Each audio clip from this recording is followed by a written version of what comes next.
ভিডিঅ'ৰ সৈতে কমল দাস কিচেন চেনেলটিলৈ পুনৰবাৰ সকলোকে স্বাগতম জনালোঁ। আশা কৰোঁ সকলো ভালে কুশলে আছে। আজি বনালোঁ পিঠাগুড়ি কেক, ভাপত দিয়া কেক বনালোঁ। এতিয়া দেখাই দিওঁ কেনেকুৱা ফুলা ফুলা, বহুত ধুনীয়া হয়, সহজতে বনাব পাৰে। গুড় দিছোঁ, লগত আছে ড্ৰাই ফ্ৰুট, নাৰিকল দি বনোৱা আছে, ফুলা ফুলা। এতিয়া কাটি দেখাওঁ।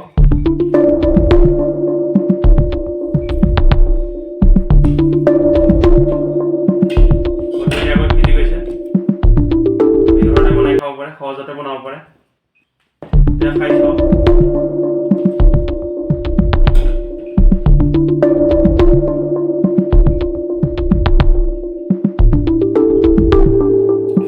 মজা। ভিডিঅ'টো চাই ভাল পালে লাইক শ্বেয়াৰ ছাবস্ক্ৰাইব কৰি দিব, লগতে কমেণ্ট কৰি জনাব ভিডিঅ'টো কেনে পালে। এতিয়া ভিডিঅ'টো আৰম্ভ কৰোঁ।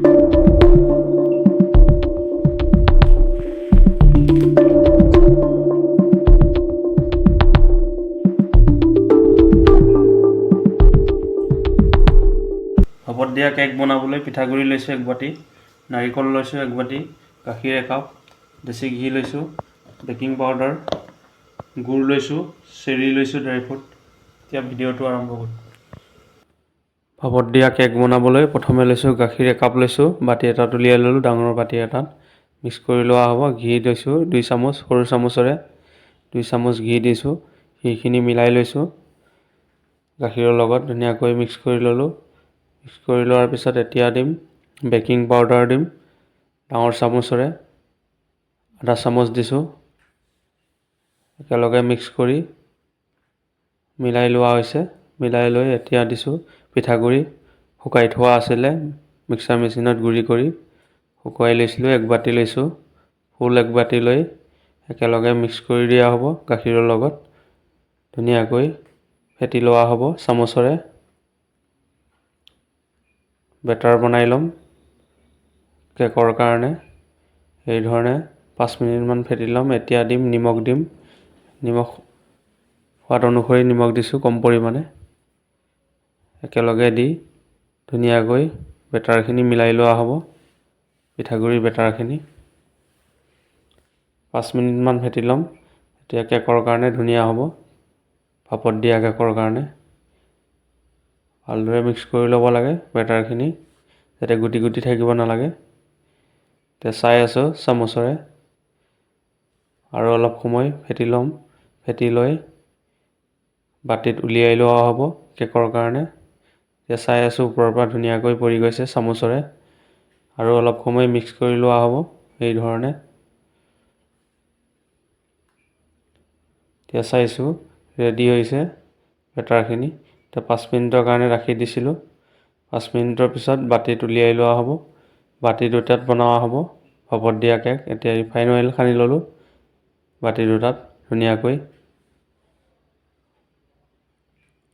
যাতে তলত লাগি নাযায়। ৰিফাইন অইল সানি ল'ব লাগে, নাইতো ঘি সানিলেও হয়। ধুনীয়াকৈ সানি লোৱাৰ পিছত এতিয়া বেটাৰখিনি ঢালি দিম, পিঠাগুড়ি বেটাৰখিনি। প্ৰথমে দিছোঁ নাৰিকল গুড়ি কৰি লৈছিলোঁ, নাৰিকল দি দিয়া হ'ল প্ৰথমে বাতিটোৰ তলত। এতিয়া দিছোঁ গুড়, অলপ দিছোঁ গুড় মিহি কৰি কাটি লৈছিলোঁ চাকুৰে। এতিয়া দি দিম বেটাৰখিনি, দি দিয়া হ'ল পিঠাগুড়ি বেটাৰখিনি, ধুনীয়াকৈ মিক্স কৰি থোৱা আছিলে। দিয়াৰ পিছত আকৌ ওপৰত দিছোঁ গুড় আৰু নাৰিকল দি দিম অলপ দিয়াৰ পিছত বেটাৰখিনি। এই ধৰণে দি থকা হ'ব। এতিয়া নাৰিকল দিম আকৌ অলপ,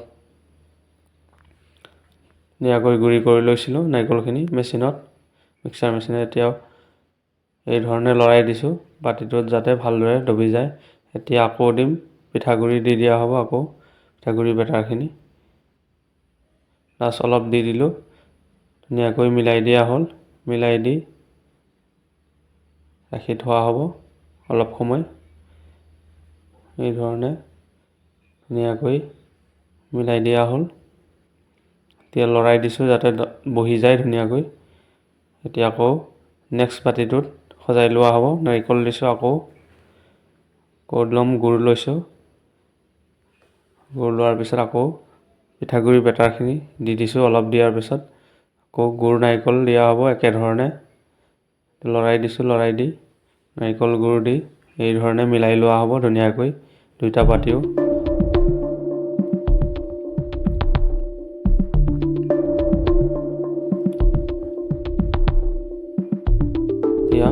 পিঠাগুড়ি বেটাৰখিনি দি দিয়া হ'ল ধুনীয়াকৈ একেলগে দি ড্ৰাই ফ্ৰুট দি সজাই লোৱা হ'ব পিছত।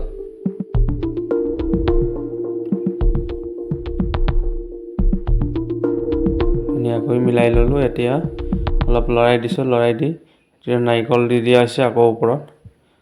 নাৰিকল দি সজাই লোৱা হ'ল। নাৰিকল দিয়াৰ পিছত ড্ৰাই ফ্ৰুট দি ধুনীয়াকৈ দুইটাটো সজাই লোৱা হ'ব। চেৰি লৈছোঁ, ড্ৰাই ফ্ৰুট সৰু সৰুকৈ কাটি লৈছিলোঁ। চেৰি, খিচমিচ, আলমণ্ড, কাজু দিব পাৰে। মিহি মিহিকৈ কাটি এই ধৰণে ধুনীয়াকৈ সজাই দিয়া হৈছে।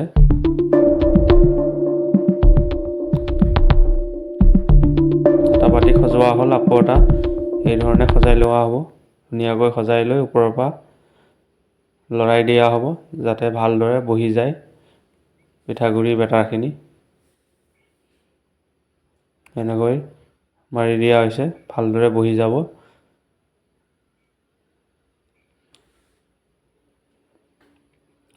এতিয়া ধুনীয়াকৈ সজাই লোৱা হ'ল। এতিয়া বইল কৰিব ৰাখি দিয়া হ'ব। গেছটো অন কৰি দিলোঁ। ষ্টেণ্ড এটা লগাইছোঁ কেৰাহীটোত। পানী দিছোঁ, 1 মগমান পানী দিছোঁ। পানীখিনি গৰম হোৱাৰ পিছত বাতিকেইটা ষ্টেণ্ডটোত ৰাখি দিয়া হৈছে। বইল কৰি লোৱা হ'ব 20 মিনিটমান। এই ধৰণে ৰাখি দিলোঁ। এতিয়া ঢাকন লগাই দিয়া হ'ব। সিজিব ৰাখি দিলোঁ ভাপত। 15 মিনিটমানৰ পিছত চেক কৰি ল'ম। গেছৰ পাৱাৰটো মিডিয়াম পাৱাৰত বইল কৰি লোৱা হৈছে। এতিয়া 15 মিনিটৰ পিছত চেক কৰিছোঁ, ধুনীয়াকৈ ফুলি উঠিছে। এতিয়া চেক কৰিম লাঠি এডাল লৈ সিজিছে নে নাই। অলপ লাগি আহিছে, কেঁচা আছে অলপ। নেক্সটটো চাইছোঁ, অলপ সময় আৰু বইল কৰি লোৱা হ'ব। এতিয়া ঢাকন লগাই দিম আকৌ। কেঁচা আছিলে, অলপ সময় বইল কৰি ল'ম। এতিয়া আকৌ 20 মিনিটমানৰ পিছত চেক কৰি ল'ম। ধুনীয়াকৈ লাঠিডাল লৈ ভৰাই দিয়া হৈছে। এতিয়া চাইছোঁ হাতত লাগি যোৱা নাই, ধুনীয়াকৈ সিজি গৈছে। এতিয়া গেছটো অফ কৰি ঠাণ্ডা হ'বৰ কাৰণে ৰাখি দিয়া হ'ব আধা ঘণ্টামানৰ কাৰণে। আধা ঘণ্টাৰ পিছত উলিয়াই লোৱা হ'ব। এতিয়া ৰেষ্ট দিছোঁ আধা ঘণ্টাৰ কাৰণে। এতিয়া চাকুখনে উলিয়াই লওঁ ধুনীয়াকৈ। চাকুখন ভৰাই দিব লাগে, ছাইডত ধুনীয়াকৈ ওলাই যায়। এতিয়া প্লেটত ৰাখি দিয়া হ'ব। ধুনীয়াকৈ ফুলি গৈছে। আৰু নেক্সট থকাটো উলিয়াই লোৱা হ'ব। উলিয়াই লৈ কাটি দেখাব লাগিব।